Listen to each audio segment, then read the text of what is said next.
Que la première fois où une église a permis que je puisse prêcher, c'était ici. C'était pas ici, c'était dans le jardin, c'était sous le chapiteau. C'était un moment privilégié pour moi, beaucoup de stress, et à chaque fois que je partage la parole, bien sûr, il y a cette excitation de vous partager ce que Dieu a mis sur mon cœur. Et donc, il est bon d'être ici avec les frères et sœurs, de louer, d'adorer notre Seigneur, notre Sauveur, Jésus. Et j'aimerais commencer par vous poser une question qui peut paraître peut-être étrange, mais accrochez-vous s'il vous plaît. La question est la suivante. Quel est le moyen le plus facile d'imiter ou de ressembler à Satan? Pensez-y, réfléchissez. C'est de vouloir être Dieu. C'est de vouloir prendre la place de Dieu. Et n'est-ce pas exactement ce que le serpent a proposé dans le jardin d'Éden à Ève?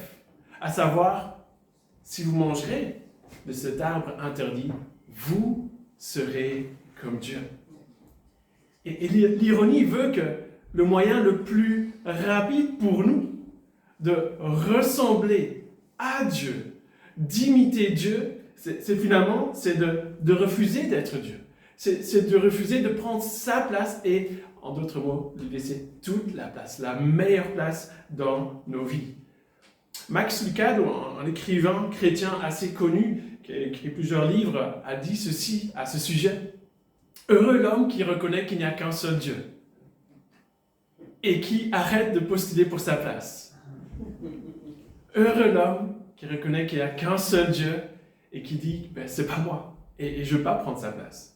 Et s'il y a bien quelqu'un qui a compris cette leçon, c'est Joseph. Joseph qui dit à ses frères, suis-je à la place de Dieu? Et on va peut-être projeter ce slide, suis-je à la place de Dieu? Et je vous pose donc la question, est-ce que tu es assis à la place de Dieu? Et notre réaction est bien sûr de dire, bien sûr que non, je suis chrétien, n'est-ce pas? Ça va de soi, mais pas si vite. Pas si vite. Car à travers notre vie, à travers ce court récit qu'on vient de lire à travers la bouche d'Étienne, à travers ce court récit, on voit qu'il y a une façon subtile où on peut parfois prendre la place de Dieu. Et donc avant de décortiquer les versets en question qu'on a lus, regardons d'abord le contexte. On est dans le livre de la Genèse, on est tout à la fin de ce livre, le chapitre 50, et ce livre se termine par les mots suivants. Et on le mit dans un cercueil. Et on le mit dans un cercueil. Et si vous avez bien fait attention, le verset 15 avec lequel on a ouvert ce passage a commencé par parler de la mort, non de Joseph, parce qu'on le mit dans le cercueil, c'était Joseph qui à l'âge de 110 ans est mort, mais c'est le père de Joseph, Jacob, qui est mort. Et donc on a ici la mort. Et comment est-ce que le livre de la Genèse commence? C'est par la vie, mais aussitôt, très rapidement, avec le péché, la conséquence du péché, on voit qu'il y a la mort qui est introduite dans ce livre. Et tout au long de ce livre de la Genèse, on voit que le mal progresse, se propage, se multiplie. On voit le mal dans toute sa laideur, et en particulier ici dans ce récit concernant la famille. Le mal qui détruit tout sur son passage, qui détruit la famille, les frères, les sœurs. Ainsi, dans les derniers chapitres du livre de la Genèse, on est témoin, à partir du chapitre 37 et suivant, on est témoin de la haine. De la haine que portent les frères de Joseph envers le chouchou de papa, le faiseur de rêves, celui qui a des rêves et surtout, il agace les frères. Pourquoi? Parce que dans les rêves, c'est lui qui est élevé et c'est ses frères qui doivent se prosterner devant lui. Et donc, ils ont un agacement, une haine, une jalousie en eux qui germe là. Et si Ruben, à la fin, l'aîné de la famille, n'avait pas arrêté ses frères, il l'aurait tout simplement tué. l'histoire d'Achavel, n'est-ce pas? Ceci dit, ils vont néanmoins le vendre comme esclave à des Ismaélites. Vous connaissez l'histoire, j'imagine. Mais au milieu de toute cette tragédie, au milieu de ce drame familial, il y a néanmoins, cependant, une lueur d'espoir. Car il y a un Dieu. Il y a un Dieu qui œuvre pour le bien. Il y a un Dieu qui œuvre pour le bien et qui est avec Joseph dans la détresse, qui est avec lui. Oui, il est avec lui dans la prison. Il lui donne l'interprétation des rêves. Il est avec lui et la faveur, la main de Dieu repose clairement sur lui. Mais voici que la mort du père, Jacob, le patriarche, va de pair avec la panique, l'angoisse. Les frères ne savent pas quoi penser. Les frères commencent à être angoissés. Et la peur a clairement changé de camp. Voici que Joseph est au pouvoir, le premier ministre d'Égypte, si vous voulez. Et on voit ici maintenant que les frères se disent, mais et si Joseph devenait notre adversaire? Et si Joseph se mettait à avoir de la haine envers nous et nous rendait tout le mal que nous lui avions fait? Autrement dit, et si Joseph se vengeait? Qu'allons-nous faire? Et donc, ils prennent le devant, ils élaborent un plan et ils font parvenir à Joseph le message suivant. On va voir sur le slide, verset 16 nous dit ceci, on l'a lu mais on va reprendre. Ton père a donné cet ordre avant de mourir. Ah bon? Je ne vois pas ça dans le récit. Bizarre. Verset 17, prochain slide. Vous parlerez ainsi à Joseph. Oh, pardonne le crime de tes frères et leurs péchés, car ils t'ont fait du mal. Pardonne maintenant le péché des serviteurs du Dieu et de ton Père. Et au lieu de faire confiance à Dieu, ils vont jouer à Dieu. Ils vont concocter une histoire malhonnête, si vous voulez, pour se protéger, pour faire en sorte qu'ils ne vont pas avoir la fureur, la vengeance de leur frère Joseph. Et leur manque de foi, et surtout, je crois, leur manque de pardon, ici, les amène à avoir une vue déformée de la situation. C'est comme s'ils portent des lunettes de la méfiance. Ils vont voir Joseph maintenant comme leur adversaire. Et c'est le monde à l'envers, parce que si on comprend et on suit le récit, c'est Joseph leur sauveur. C'est lui qui va les protéger, leur protecteur, qui va les garder en vie à travers la famine et qui va les pardonner.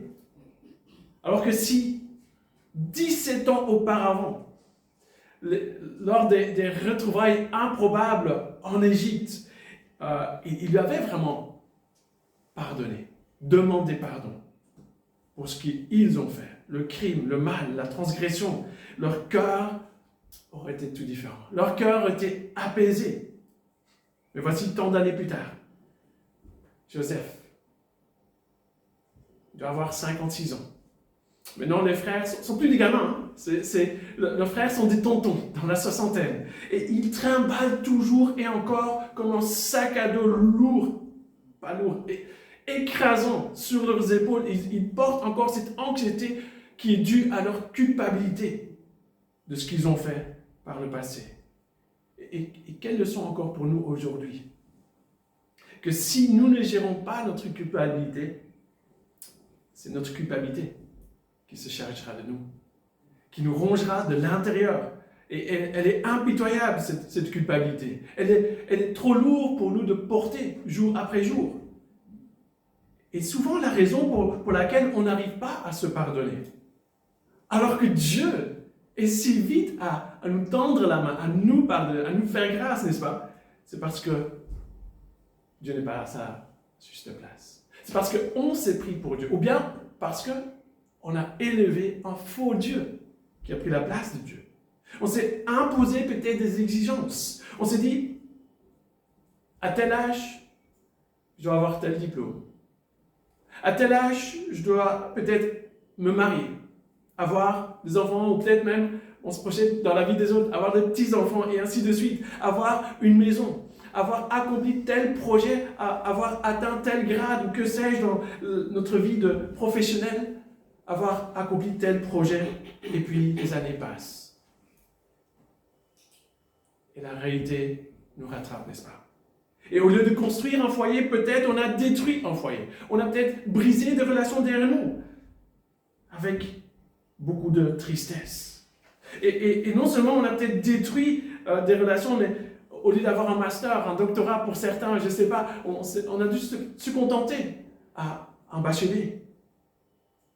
Et on se voit dorénavant comme un échec. Mais pourquoi? Car voulant, oui, à tout prix atteindre cette chose-là, que ce soit le diplôme, que ce soit autre chose, cette carrière, on a mis cette chose sur un piédestal. On a cherché notre valeur, notre bonheur, notre identité, notre sécurité en cette chose-là et non en Dieu. Et comme cette chose est devenue notre idole, on regarde à travers les lunettes de notre idole. Et comme on a déçu notre idole, peut-être parce qu'on a raté un examen, parce qu'il y a eu une maladie qui a fait que mes études, je n'ai pas pu les achever, et ainsi de suite. Et à ce moment-là, on est confronté à une crise. Si j'atteins, alors je serai heureux. Si j'atteins tel poste, ou si j'ai des enfants, si je suis marié, et si je suis célibataire, quoi, je suis un échec, bien sûr que non. Mais parfois, on le croit. Alors que notre idole ne connaît pas le mot grâce. Notre Dieu est différent, n'est-ce pas? Oui, Dieu a aussi des exigences, c'est vrai. Et il est juste, mais avec cette différence qu'il est plein de miséricorde. Il est plein d'amour, plein de douceur, plein de grâce, vite à nous pardonner. Et surtout, il continue de nous aimer. Il continue de considérer comme bien-aimé, comme son enfant bien-aimé. Il continue de regarder à travers les lunettes de Jésus-Christ. Il nous voit à travers la justice parfaite de Jésus, ce qu'il a accompli ici-bas sur la terre.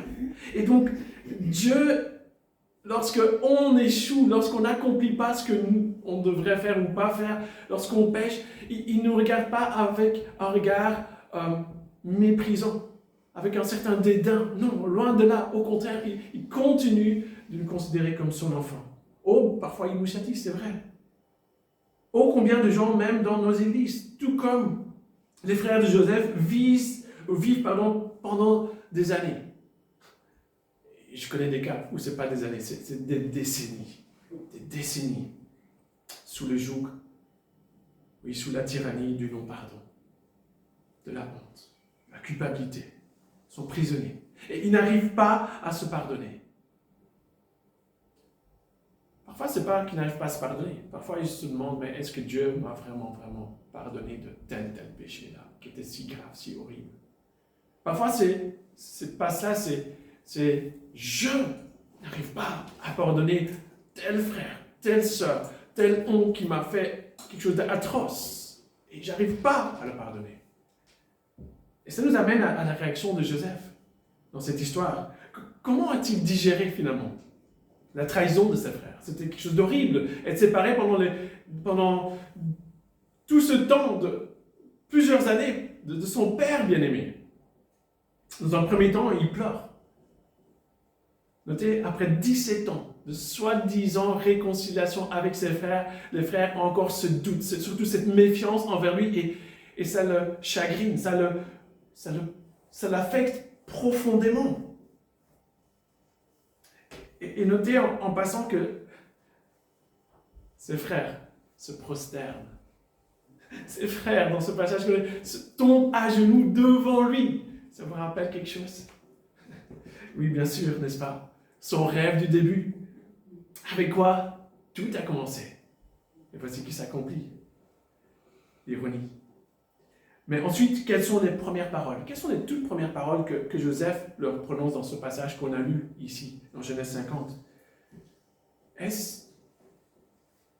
Comment pouvez-vous penser une telle chose de moi? Non, pas du tout. Il ne réagit pas avec une certaine colère, ni avec une amertume, ni avec un ego blessé, ni de manière offusquée. Loin de là. Plutôt, il leur dit, ça dépend de la traduction ici, soyez sans crainte. Ou plutôt, n'ayez pas peur. Il est rassurant. Il est bienveillant envers eux. Il est tellement bienveillant qu'il dit, mais ne vous inquiétez pas, je pourvoirai à vous et à vos enfants.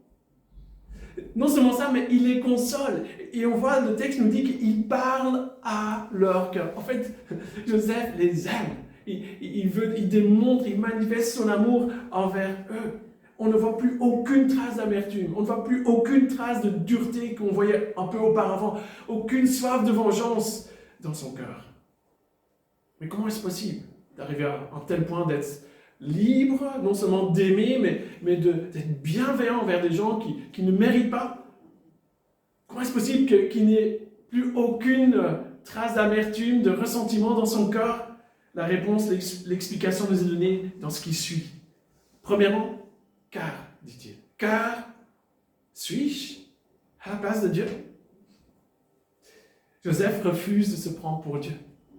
Et il refuse de faire ce qu'on fait assez régulièrement. Il refuse de s'asseoir à la place du Dieu, le juge, qui est prêt à nous rendre l'appareil de nous punir.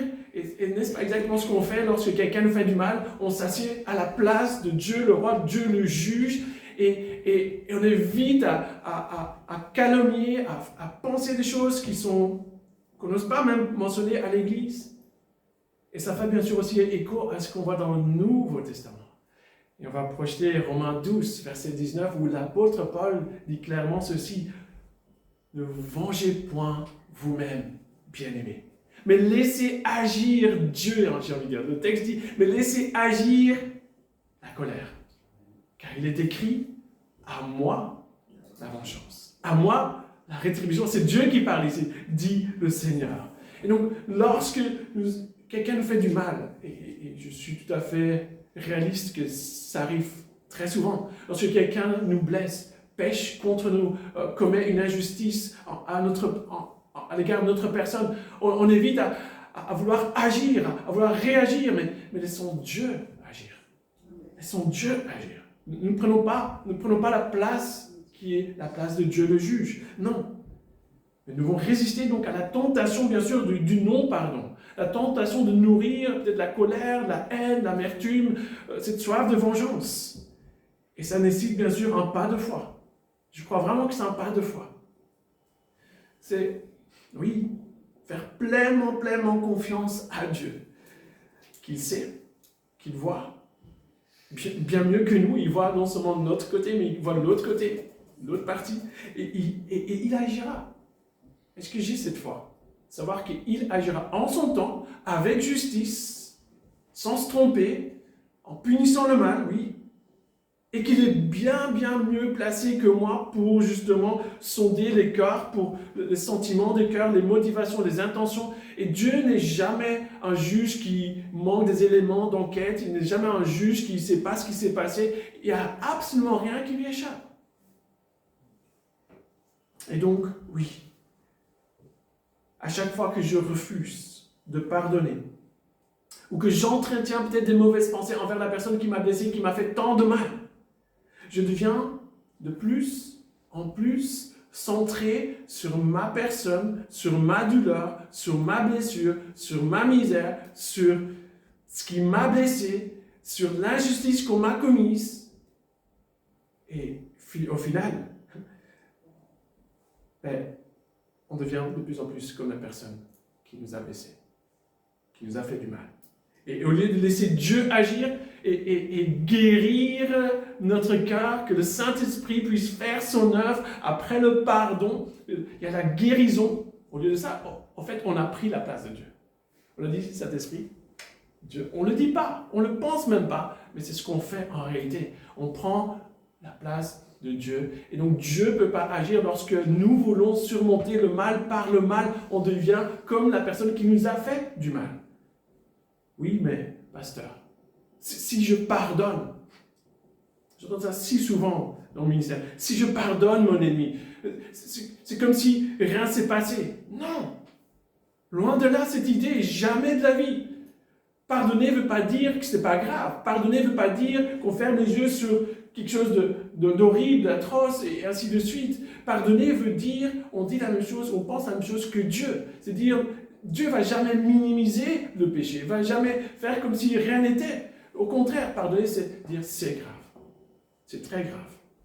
Et Dieu dit que c'est grave. Et malgré cela, malgré mes sentiments, je décide, je choisis de te pardonner et de laisser Dieu agir. Notez ici la réaction de Joseph. Il dit, est-ce qu'il minimise le péché? Loin de là. Hein? Regardez, verset 20, on va peut-être projeter. Vous aviez pas fait exprès? Non, c'est pas ça. Vous avez médité. Réfléchissez sur... Vous avez médité de me faire... Vous avez planifié, vous avez médité de faire du mal. Il n'y a pas d'excuse ici. Il ne minimise pas, il ne mâche pas les mots. Il ne nie pas ce qui s'est arrivé. Rien de tout ça. Il ne dit pas non plus... Et les gars, les frères, ce n'est pas si grave que ça. Je connais votre situation familiale.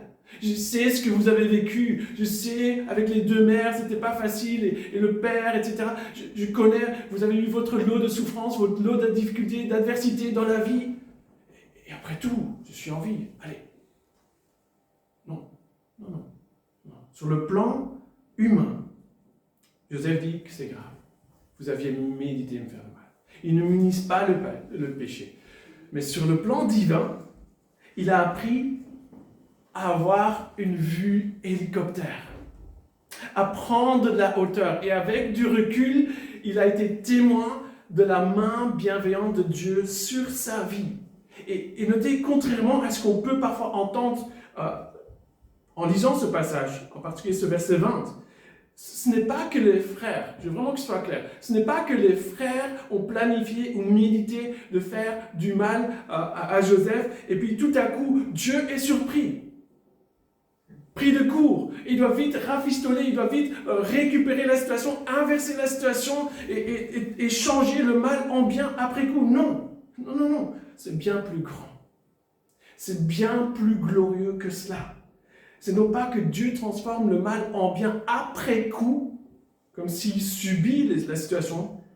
La traduction, peut-être le second que j'aime bien et que j'utilise moi-même, pourrait nous faire croire ça.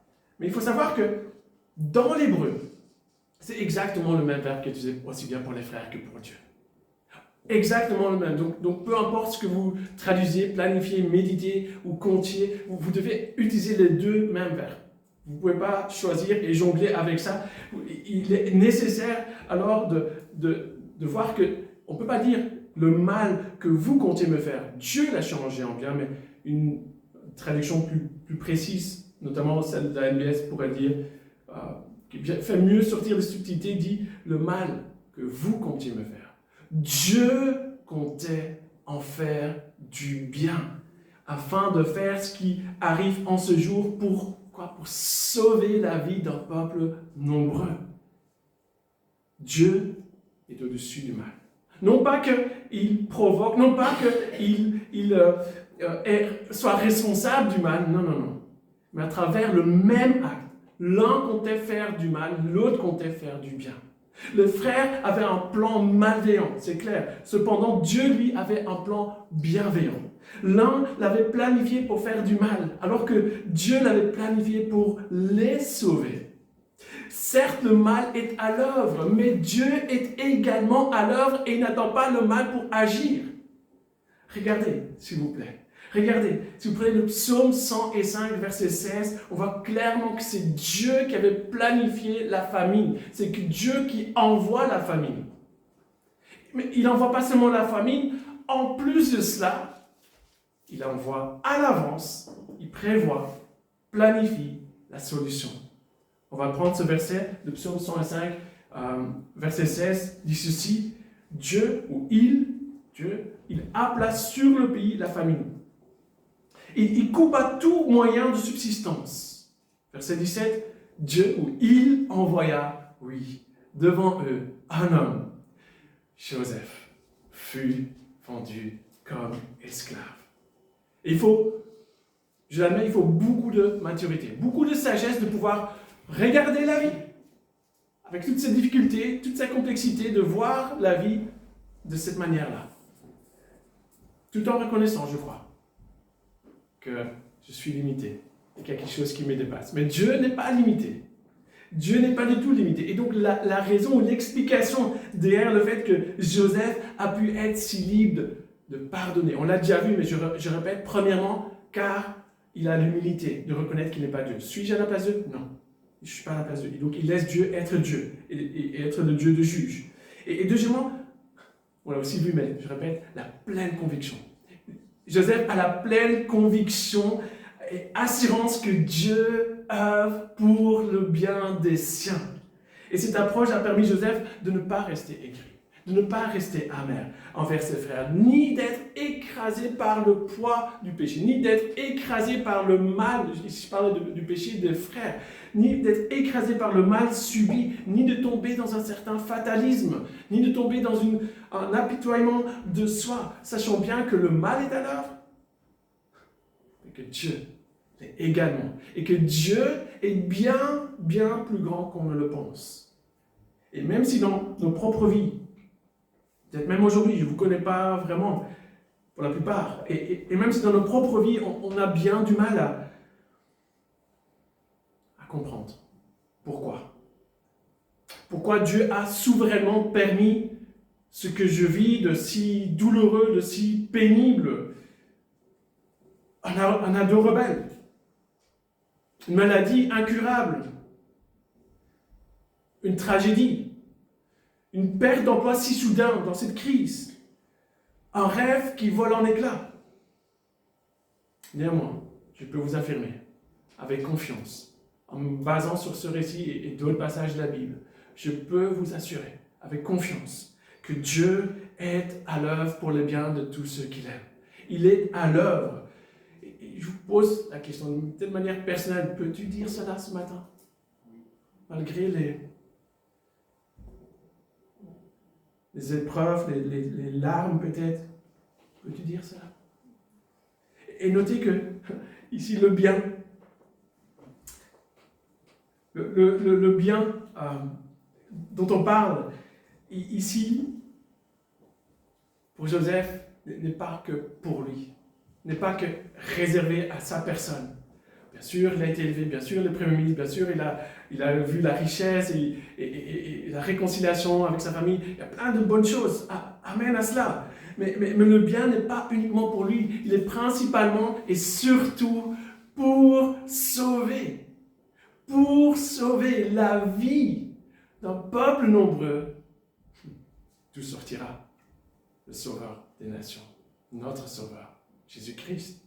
Vous voyez, le serpent, dès le début, voulait anéantir cette lignée, dès le début, et il va continuer. Il veut barrer, il veut mettre des obstacles à ce que le Messie vienne, mais l'exterminateur du serpent, Jésus-Christ, est bel et bien arrivé. Et on voit dans ce récit que Dieu, la main invisible de Dieu, était sur cette famille. Et donc ici, en pensant à Joseph, soyons prudents. Soyons prudents de ne pas lire, de ne pas voir en Joseph un modèle de réussite. C'est-à-dire, Joseph, c'est moi, j'aurais pu dire ce titre-là, Joseph, c'est moi, Joseph, c'est toi, mais pas vraiment. Pas vraiment. C'est pas, Joseph n'est pas les héros de cette histoire. Si vous croyez ça, vous avez que l'ombre des choses. C'est que vous n'avez pas toute la Bible. Joseph, en fait, il pointe à quelqu'un de bien plus grand. Joseph, on ne peut pas dire, parce qu'alors on pourrait dire, je souffre. Aujourd'hui, je souffre. Et en plus, le pasteur me dit, Joseph, on lit l'histoire, ou même dans votre lecture personnelle, vous voulez être encouragé, moi, je m'identifie à Joseph. Et je crois qu'il y a une part de ça. Je peux m'identifier à la souffrance de Joseph. Mais on peut alors faire des déductions et dire, en fait, certainement, ce que Dieu veut pour moi, c'est que je devienne Premier ministre le 9 juin prochain. Peut-être pas de la Belgique, mais dans un autre pays, je ne sais pas. Mais vous voyez, mais je crois qu'il y a un message plus important que cela, à travers ce message. Et j'aimerais vous le faire découvrir, juste, on termine par cela. C'est vraiment, parce que je me dis que si je vous dis, soyez Joseph, en tout cas, certainement vous êtes plus spirituel que moi, mais c'est écrasant pour moi. C'est une pression, se dire je vais atteindre, je vais faire comme lui, je vais faire ça. Et non, il y a quelqu'un de bien plus grand que lui. Et c'est l'ultime Joseph. c'est Jésus-Christ qui est mon échelle. Et moi, je ne dois pas graviter l'échelle pour mériter l'approbation de Dieu. Non, Jésus est l'échelle qui m'amène au ciel. Parce que si on reconnaît que Joseph est un type, on va dire un panneau indicateur qui dit c'est pas moi Jésus, un panneau indicateur qui pointe à quelqu'un de bien plus grand que lui, l'ultime Joseph, Jésus-Christ de Nazareth, alors c'est pas écrasant, mais c'est libérateur. Ça me donne des ailes parce que je suis uni en Christ et je suis aimé en Christ. Et même si je veux faire des progrès dans ma sanctification, et c'est hyper important, mais je ne le fais pas pour mériter mon salut, je le fais parce que j'aime mon Père qui m'a sauvé. Car tout comme Joseph, Jésus était le fils bien-aimé du Père, n'est-ce pas? Jésus faisait la joie de son Père. Jésus a été envoyé, tout comme Joseph, vers ses frères. Si vous vous rappelez l'histoire, Joseph a été envoyé par Jacob vers ses frères. Jésus a été envoyé vers ses frères, mais les siens ne l'ont point reçu, méprisé, rejeté. Tout comme Joseph, il a été trahi par un proche, Judas Iscariote. Pour le prix, oui, à nouveau, le prix d'un esclave. Tout comme Joseph, on lui a pris sa tunique, n'est-ce pas? On s'est moqué de lui. Il a été livré, oui, à des non-juifs, faussement accusé, comme Joseph a été faussement accusé par la femme de Potiphar, jeté en prison. Oui, tout comme Joseph, Jésus a pardonné ses ennemis. À la croix, il dit, pardonne-leur, ils ne savent pas ce qu'ils ont fait ou ce qu'ils font. Et après son humiliation, il vient bien sûr la glorification, l'élévation, l'exaltation, n'est-ce pas? Et les gens de partout viennent près de Joseph, viennent en Égypte, n'est-ce pas? Ils viennent de partout, de toutes les nations, ils viennent pour le blé parce qu'il y a la famine. Et de même, des gens de partout viennent de toutes les nations se prosterner, non devant Joseph, mais de se prosterner devant le roi des rois, Jésus-Christ, l'ultime Joseph. Le parallèle entre les deux est flagrant. Et Joseph pointe à Jésus. Joseph est celui qui dit, il y a un bien plus grand qui est là. Et Jésus est celui à qui on regarde. Et lorsqu'on saisit tout ce que Jésus a fait pour nous, à la croix, son amour infini, sa grâce qui toujours surenchérit, surabonde sur mon péché. Alors comment ne pas pardonner mon prochain? Comment ne pas pardonner mon frère, ma soeur, mon oncle, ma tante, que sais-je, mon collègue qui m'a fait quelque chose d'atroce? Si je sais que Jésus a pardonné tous mes péchés. Non seulement il m'a pardonné, mais il a subi ma condamnation, ma punition. Il a pris sur lui la colère de Dieu que je mérite amplement. Lui qui était Dieu a quitté son trône. Non pour que je prenne sa place, mais pour que je lui laisse toute la place, pour que je laisse la meilleure place, la place d'honneur dans ma vie, dans mon emploi du temps, dès le matin, qu'il puisse recevoir la meilleure place de moi. Et que nous puissions, nous tous, se prosterner devant lui, l'ultime Joseph. Seigneur, je te prie que si dans cette salle, il y a peut-être quelqu'un qui a du mal à lâcher le mal que quelqu'un lui a fait. Si dans cette salle, il y a quelqu'un qui trimballe, peut-être pendant des années, peut-être pendant des mois, peut-être pendant des décennies, la culpabilité, que tu puisses te révéler comme le Dieu des grâces, qui tend la main, qui pardonne et qui rappelle. Tout a été accompli à la croix. Il n'y a rien à faire. Ce n'est pas par nos mérites, mais c'est uniquement par les mérites de Jésus-Christ, qui a vécu cette vie parfaite, qui a satisfait la pleine justice de Dieu, qui a apaisé la colère de Dieu en mourant à la croix à notre place. Que le pardon est à notre portée. Et que si on ne sait pas se pardonner, qu'on doit se sonder et examiner. Seigneur, est-ce que j'ai mis quelqu'un à ta place? Moi-même, des exigences, une idole, et que je puisse m'humilier et te faire pleinement confiance que tu agiras en notre faveur. Amen. Amen. Est-ce que je peux rendre un témoignage?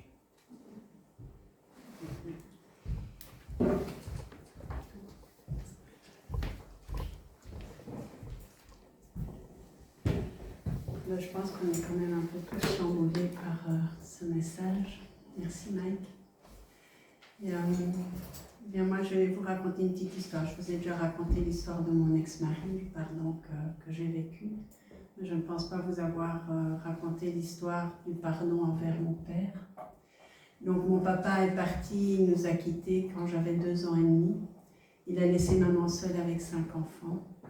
Et donc on peut imaginer que la vie n'était pas facile et que donc on a manqué de beaucoup de choses, même si on n'a pas manqué de l'essentiel. Et l'essentiel, c'était l'amour que notre maman nous portait et notre papa à sa façon. Et puis, pour différentes choses, j'avais beaucoup d'amertume envers mon père, dont entre autres une chose que lorsque j'ai dû divorcer, je devais 1 million de francs belges à mon futur ex-mari. Et donc j'avais été à la banque pour voir si je pouvais élargir mon prêt par rapport au prêt hypothécaire. C'était refusé, ou c'était accepté si quelqu'un se portait garant. Mon papa possédant plusieurs biens, j'ai évidemment été trouver mon père pour lui demander s'il voulait bien se porter garant, ce qu'il a refusé. Et donc je lui ai dit, je dis donc papa, tu préfères que je perde le toit que j'ai sur ma tête avec mon fils et que je me retrouve à la rue, plutôt que de te porter garant et de venir avec moi à la banque? Il m'a dit oui. Donc ça a été très difficile pour moi évidemment. Heureusement, les choses se sont arrangées, Dieu a pourvu, mon parrain m'a aidé, etc. Des années après, et je tiens à dire que je continue à voir mon papa, j'ai toujours aimé mon père, mais malgré tout, il y avait parfois dans certaines situations beaucoup de rancœur qui remontait. Et donc, en suivant la formation de relation d'aide, il y a eu un week-end qui était Dieu, un cœur de père. Et pendant ce week-end, alors il faut aussi dire que bien souvent, quand on a une image faussée du Père terrestre, il est très difficile d'avoir une belle image de Dieu le Père. Et donc pour moi, Dieu le Père, c'est un Dieu père fouettard. Et par contre, Jésus, ça c'était vraiment mon ami, mon confident, etc., etc. Donc la relation à Dieu, pour moi, elle était inexistante. Et donc ce week-end-là, le week-end sur l'enseignement Dieu, un cœur de père se passe, et il y a un des responsables qui vient me trouver, notre frère Jules, qui était un papa pour beaucoup. Et il vient me trouver, il me dit Nicole, je te demande pardon au nom de ton père. Là, j'étais évidemment très surprise. Et je le regarde, je lui dis non, je ne veux pas lui pardonner. Évidemment, ça m'a beaucoup interpellée. Donc, le soir dans ma chambre, je me suis dit tu veux me demander pardon au nom de mon père, je vais te dire tout ce que je te reproche. Et donc, j'ai noté par écrit. Alors, si vous avez des pardons à donner, sachez que l'écriture aide beaucoup. J'ai tout noté par écrit. Je te reproche ça, ça, ça, ça, ça. J'avais une feuille A4 remplie recto verso. Le lendemain, au petit déjeuner, j'ai été trouver Jules et je lui ai dit « Tu veux me demander pardon au nom de mon papa? Eh bien, voici tout ce que je te reproche. » Et je lui ai donné la feuille. Il m'a dit « Ok. » Et puis, après le petit déjeuner, il est venu me trouver en disant « On se retrouve après le repas du midi pour prier ensemble. » Donc, on s'est retrouvés avec lui et son épouse Gilberte et nous avons prié. Et il m'a dit « Je n'ai pas lu parce que ça, c'est ton linge à toi. Ça ne me regarde pas. Mais donc, maintenant, on va prier pour tout ce que tu as écrit sur cette feuille-là. » Et donc, on a prié. Et j'ai vraiment ressenti une paix profonde qui est venue en moi. Ça n'a pas changé, et c'est très important ce que tu dis. Le mal qu'on nous fait quand on pardonne, ça ne change pas le mal qui a été fait. Mon ex-mari me cognait dessus, il m'a brisé le nez, j'ai eu 5 fractures au nez d'un coup de poing. Ça ne change pas le mal qui est fait, mais ça change tout à fait ce qui est en nous. Et donc moi, par rapport au pardon que j'ai pu vivre vis-à-vis de mon père, ça a complètement changé les choses. Parce que après ça, donc après on a brûlé symboliquement ce papier, en disant c'est fini, c'est terminé. J'ai moi pu vraiment découvrir un Dieu le Père extraordinaire, et je peux vous assurer que le jour où j'ai pu dire papa à Dieu, ça peut paraître bizarre, mais j'étais à plat ventre par terre et je pleurais toutes les larmes de mon corps en disant papa, papa, papa, papa, papa. Je ne savais plus m'arrêter. Ça a restauré par rapport à mon propre père, mais mon image par rapport à Dieu aussi. Et donc, aussi, par après, quand la compagne de mon papa est décédée, je me suis beaucoup occupée avec Yann de mon père pendant 5 ans. Et là, j'ai vraiment, parce qu'il n'y avait plus cette compagne qui était toujours à côté, donc là, j'ai vraiment pu découvrir la belle personne que mon père était. Et aujourd'hui, et pas plus tard encore que vendredi à notre réunion de prière, je priais vraiment remerciant Dieu pour les magnifiques parents que Dieu m'a donnés, ma maman, 2 fils. Et le jour de l'enterrement de mon papa, j'ai pu prendre la parole et j'ai dit, il y a quelques années de ça, on m'aurait demandé à qui tu ressembles le plus, à qui tu t'accroches le plus. J'aurais sans conteste dit à ma maman. Mais d'avoir vécu ce pardon, d'avoir découvert mon papa alors que j'avais presque 50 ans, voir la belle personne qu'il était, j'ai pu dire aujourd'hui, je suis fière d'être la fille de mon père. Et ça, le pardon comme ça, il n'y a que Dieu qui peut nous l'accorder. Il n'y a que Dieu qui peut nous le faire vivre. Et vraiment, si vous avez des pardons à donner ou à recevoir, vraiment, je veux vous encourager dans ce sens parce que ça libère complètement. Ça ne change pas le mal qui nous a été fait, mais ça nous délivre totalement. Que la gloire revienne au Seigneur.